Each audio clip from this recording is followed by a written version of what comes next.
jala seentanii ilaaltaniittu coupling naa godha please viidiyoon koosachuu dide rabbiidhaati namarratti share naa godha uummataaf an sagalee taa'ee rakkadhe viidiyoo uummataaf an sagalee viidiyoo gallakkisee dhee uummataadhe rakkadhe sirii galee eessaa fidde immoo kana kun quraana wallahi billaahi quraana gube kana jechuun amantoota biraa jibbaadhaan jiru amantoota biraa irratti quba qabaan jiru kiristaana wala jinni wala maali no namicha qofa irratti quba qabaa namicha amantii isaan beeku kiristaana ta'e hin beeku quraana garuu inni gubaa jiru kun inni gube kun quraana sinii galee inni gube kun quraana amantii namichaa immoo hin beeku musliima immoo miti namichichi sinii galee achi keessatti odeeffannoo nan odeeffadhe keessattis amantiin isaan kaa'amne waan ta'eef amantiitti quba qabuu hin dandeenyu jechuu barbaadeetan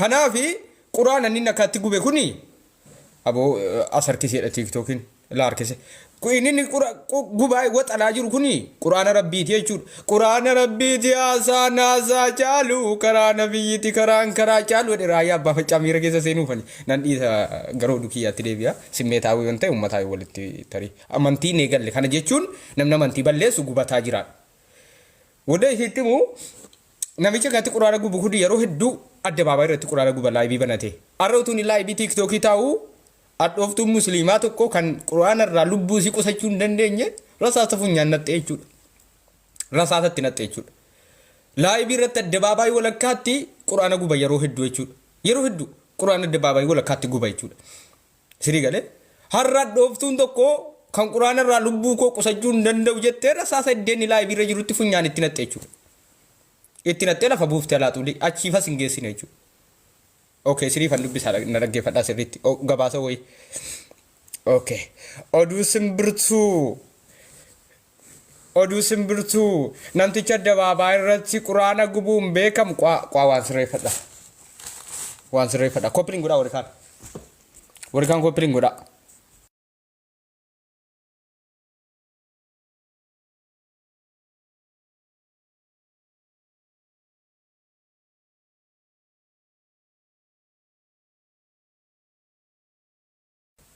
koppiliin godhaa gabaasa wayini isinii gabaasa oduudha ka oduu simbirtuu namticha adda baabaa irratti quraana gubuun beekamu guyyaa har'a rasaasaan rukutamee ajjeefamuun gabaafame Siudiin keessatti namtichi quraana gubaa ture rasaasaan ajjeefame namtichi kun eega quraana gubee booda Siudiin keessatti mormii dheekkamsaan makate kaasisiisee ture miidiyaaleen biyyattii akka gabaasetti namni kun rasaasaan rukutamee du'eeraa jedhu namni umuriin isaa ganna 38 ta'u Saulaa Moomika mana jireenyaa waliin appaartimentii magaalaa Iskoolaamii keessatti ajjeefameeras jedhameera bara 2023 namni kun masjiida giddu galeessaa magaalaa Iskoolaamii fuulduratti erga quraana gubee booda mormiin uummataas dho'ee ture poolisiin Iskoolaamii rasaasaan ajjeefamuu Salawaan Moomikaa hordofee namoonni 5 seeraan to'atamaniiru jedhee gabaase namni quraana gubee fi rasaasaan ajjeefame Salawaa Moomikaa mormii farra islaamummaa Ya Rabbi galanni keeti irreeshinii deebi'a sirriitti akkasii galu jechuudha irreeshinii deebi'a hundi keessatti koppiliin naa godha laayibii kana garuu oduu simbirtuudha nuti oduu simbirtuu waan taateef irreeshinii deebi'a waan ta'eef viidiyoon jalaa sana utuun irreeshinii deebiin garuu viidiyoon jalaa sana utuu laaltanii gaarii kunoo ilaala kunoo viidiyichi kana qaa waan isin agarsiisaa waan yaadachiiftaniyyuu waan dagadhee qaa waan dagadhee waan isin agarsiisaa kunoo argeera qaa oduu simbirtuu namichi yeroo hedduu adda baabaa irratti quraana gubuun beekamu guyyaa har'a rasaasaan dhaamee ajjeefamu qaa kunooti yeroo hedduu adda baabaa irratti quraana gubuun beekamu guyyaa har'a rasaasaan dhaamee ajjeefamuun gabaafame Siudiin keessatti namtichi quraana gubee rasaasaan dhaamee ajjeefame namtichi kun erga quraana gubee booda Siudiin keessatti mormii dheekkamsaan makate kaasisiisee ture miidiyaan biyyattii akka gabaasetti namni kun rasaasaan rukutamee du'eeraa jechuunis gabaase. Namni umuriin isaa waggaa 38 Salawaan Moomika mana jireenyaa waliin yookaan appaartimentii magaalaa Stookholm keessatti ajefame jedhameera. Bara 2023 namni kun masjiida giddu gala magaalaa Stookholm fuulduratti erga quraana gubee booda mormiin uummataas dhohe ture. Namni quraana gubee fi rasaasaan ajefame Salawaan Moomika mormii farra islaamummaa otoo adda hin kutin geggeessuu irratti duraanis quraana kabaja dhorge tures jedhameera. Gocha isaa kun baha giddu galeessaatti muffii gama dippiloomaasiis uumeera. Gochi isaa kun baha giddu galeessaatti muffii gama dippiloomaasii uumeera. Quraana gubachuun guyyoota booda magaalaa Stookholmitti mormiin geggeeffame hordofee pirezidaantiin Tarkii Xayyib Erdogaan Siwiidin miseensummaa naatoo tumsa isaanii akka hin argannes himanii turan. Akka miidiyaaleen biyya keessaa gabaasanitti Salawaan Moomikaa yeroo rasaasaan rukutamu jedhutti miidiyaa hawaasaa irratti kallattiin laayivii tamsaasaa turuunsaas jedhameera. Salawaan Moomikaa walitti fufiinsaan mormii farra islaamummaa kan geggeessan yoo ta'u biyyoota musliimonni baay'inaan keessa jiraatan hedduu keessatti dheekkamsa kaaseera. Haaluma kanaanis embaasiin Siwiidin kan Bagdaad keessatti jeequmsi yeroo lama kan uumame yoo ta'u wal dhabdee dippiloomaasii uumeera. Ambaasaaddarri Siwiidin magaalattii keessaas ari'ameera.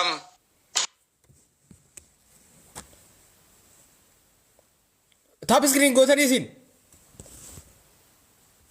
Oduu simbirtuu namichi yeroo hedduu addabaabaayii irratti quraana gubuun beekamu guyyaa har'aa rasaasaan dhahamee ajjeefamuun gabaafame. Siwiidin keessatti namtichi quraana gubee rasaasaan dhahamee ajjeefame. Namtichi kun erga quraana gubee booda Siwiidin keessatti mormii dheekkamsaan makate kaasisiisee ture. Miidiyaan biyyattii akka gabaasetti namni kun rasaasaan rukutamee du'eeraa jechuunis gabaase. Namni umuriin isaa waggaa 38 Salawaan Moomika mana jireenyaa waliin yookaan appaartimentii magaalaa Stookholm keessatti ajefame jedhameera. Bara 2023 namni kun masjiida giddu gala magaalaa Stookholm fuulduratti erga quraana gubee booda mormiin uummataas dhohe ture.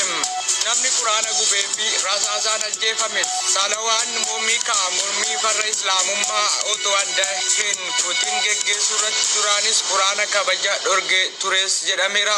Gocha isaa kun baha giddu galeessaatti muffii gama dippiloomaasiis uumeera.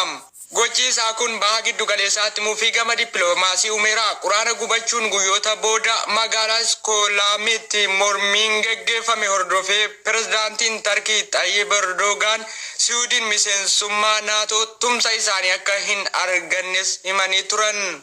Akka miidiyaaleen biyya keessaa gabaasanitti Salawaan Moomikaa yeroo rasaasaan rukutamu jedhutti miidiyaa hawaasaa irratti kallattiin laayivii tamsaasaa turuunsaas jedhameera. Waan isin ajaa'ibu laayivii tiktokii akka koo kana utuu laayivii tiktokii irra taa'u rukutame. Utuu laayivii tiktokii irra jiru rukutame. Rakkoon amma amantii namaa tuquun hin ta'u. Amantuu abbaa fedhee tuquun hin ta'u. Dhuguu isitti ban amantuu namaa tuquun hin ta'u. Amantummaa tuquun hin ta'u. Namni qoosaan beektu amantaa irratti. Wallaahi billaahi. Ana amma utuu namaa galgala amantummaa tokko xiqqeessee anuma kana waan na rukutuun beeku. Amantii irratti lubbuu koo fi qusattuu dhabdi. Wallaahi billaahi. Waan bafeete yoo sabarte illee simmeetii sii to'achuu hin dandeessu. Sii galee. Wallaahi billaahi. Namni amantii irratti lubbuu isaa to'achuu hin danda'u. Utuun laayivii irra jiru rasaasatti natte jechuudha. Sii galee.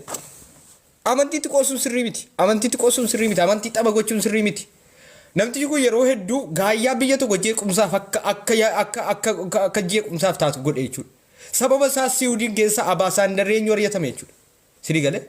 Sababa inni quraana gubeef jechuudha ambaasaaddarri Siwiidin ari'atame jechuudha. Sababa inni waan kana dhiibbeef. Isa kanaafi har'a addooftuun tokko rasaasa fuutee funyaan itti natte jechuudha. Xuruu goote akkas jechuudha. Quraana gubuun qabu. Warri amantii walitti bu'amuu qabu. Amantiin balleeffamuu qabu. Namni jiraatu. Du'uun qabu namni. Maanu amantiitti bu'amuu qabu. Namni odduu rakkoon qabu. Amantiitti bu'uun rakkoo namni of to'achuu hin danda'u. Namni amantiitti bu'uun of to'achuu hin danda'u. Karaarraa wal dabsaa deemaa jechuudha. Sii galee. Sii galee. Sababa isaa rakkoolee hiriira mormii biyyoota hedduu keessatti kaa'ame jechuudha. Addabaabaayii irratti quraana fuudhee kibiratiitti lokkosaa ture. Kun quraana akkanatti guba jettee osoo hin taane kun harka isaa keessatti isanii onlaayinii irratti gubuu bar kallattiin addabaabaayii walakkaatti guba jechuudha. biyya dimokiraasii. Biyya Ameerikaa Tiraampiin gurra keessa rasaasaa naatiti amantii irratti qoosaasii beekti. Qoosaasii beekti dimokiraasiin jira lubbuu sitti murse Tiraampiin rasaasa gurra keessa baafte yeroo inni dorgomme itti eenyu ta'u. Siigalee biyya dimokiraasii isin jettan. Namni lubbuutti qoosaan beeku amantiin taphachuu hin danda'amu amantiin hin taphatina. Amantiin taphatina. Warri musliimnis amantaa biraa tuquu hin qabu. Kiristaanis amantaa biraa tuquu hin qabu. Jiraachuu qaannaa amantaa namichaan beeku. Garuu rasaasa funyaan keessa bu'ame kanneen akka miidiyaaleen gurguddaan gabaasaa jiru. Fakkeenyaaf BBC fa'aa ilaaluu dandeessanii miidiyaalee gurguddaan gabaasaa jiru jechuudha. Rasaasa fuudhee utuu inni laayivii irra taa'e kakuu kana iyyuu isa siin funyaanitti rasaasa natti malee waan argamne. Hinduu jechumaan battalumatti lubbuun isaa darbe. Shuuf utuu afaan isaa adabatee taa'ee duutiin jiru jechuudha. Sinigalee utuu eegasii afaan isaa adabatee waa balleessuu dhiisee afaan adabatee amantii tuquu dhiisee duuti isaan jiru namni rasaasaa hin jiru jechuudha. Har'a utuu akka kakuu kana laayivii taa'u rasaasatti natti lafa buufte. Addooftuun tokko musliimna jarri musliimaa kun amantii kana irratti badaa qoosaan hin jirtu. Qoosuun hin jiru. Lafa buufti wallaahi billaa nama amantiitti qoosa yeroo hedduu warri musliimaa kun lafa buufti girgirri hin jiru. Girgirri hin jiru wallaahi billaa irra rasaasumatti natti. Rakkoon wallaahi warri musliimaa kun amantiitti buutee nanna caraanii hireena saramuu xiqqaa. Hireena saramuu xiqqaa. Lafa buusuu dhufa ammaraa cif jiru. Maal kun ibboo maal garaa jabaatti namni ibboo. Laa ilaaha illallah.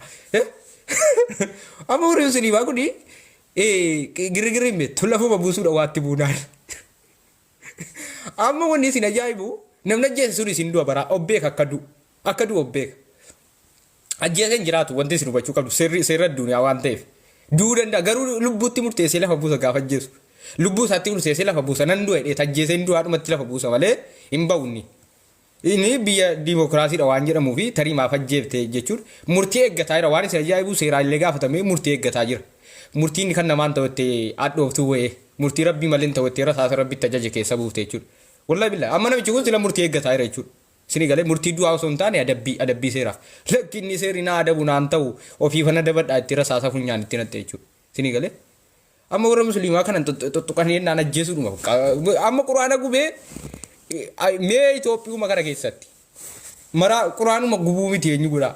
In sukkaasti simmeetaawwii ta'a namni. Inaara namni amantii irratti qoosaan beeku. Amma waan fete siyaasa irratti akka qoosamu kana miti.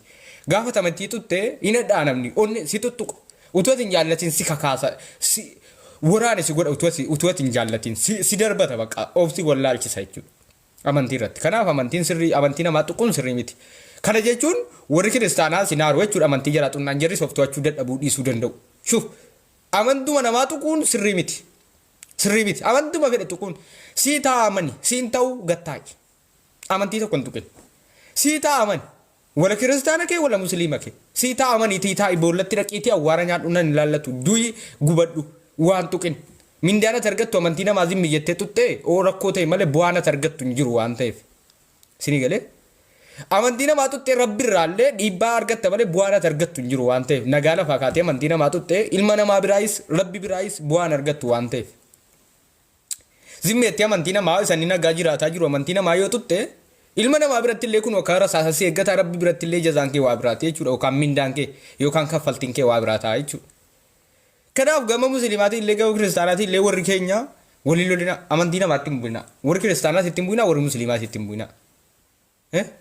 Sirii galee yoo wana gubataa jira jedhee dhaqi ilaali kottu boollattee dhaqi Zuraayiliin lubbuu isaa kan akkariiti Zuraayilii waliin eesseera lubbuun isaa dhigaafadhu gubataa jira moo eessa jira jedhe. Isa kanaaf gaba islaamaatiin gaba naatiis amantiin jiraatu. Mala amanu bakka uumaa barbaachise bakka. Oo fedhe yoo gubadhe amantii kiyyaan atu gubata miti. Ati jannata seen hojjetadhuuti jannata seen maal amantii namaa tuqama. Fakkeenyaaf kiristaanii hin gubata yoo ta'e hin gubata yoo hin jedhe amma akkuma tuqa maaltu na dhibeena ofii hojjetadhee jennaan maan na galchena waa'ee kiristaana.